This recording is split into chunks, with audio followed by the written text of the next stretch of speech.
our episode is around the Scots who built New York, the Modernists, a project that the American Scottish Foundation has been involved in for many years now, as we've been developing this incredible story of how the influence of Scotland was so great upon the building of New York. And now I'm joined by John Kinnear, a historian and architect, who has been leading on the project. John, good morning. Well, good morning, Camilla. Yes, it's been quite a project, and we got started in it a number of years ago with the Landmarks Alliance, which was a group that was put together to celebrate the Landmarks Commission's 50th anniversary. And they asked all the different groups if there was something they could do to contribute to the history of the preservation of New York. And we had no idea when we began this project what a large subject it was going to be.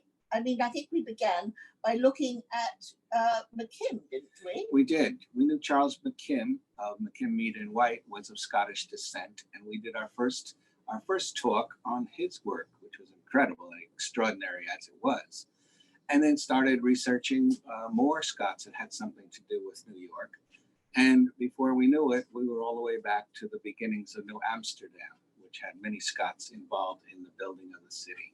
I think over the period of we divided it into 100-year pods almost, didn't we? Pretty much, yeah. And we really, at this point, have over 90 buildings that have a connection to Scotland through architects or builders or nowadays engineers. Mm-hmm. And that really is why we come to the Modernists, because it really is a fascinating progression of everything.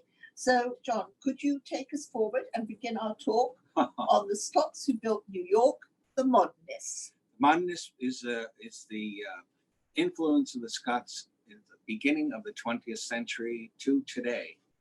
And in this talk, we'll be reviewing buildings and architects and developers and people like Andrew Carnegie, of course, who was very instrumental in the development of the city during this period. And we'll see what they did. It's quite extraordinary.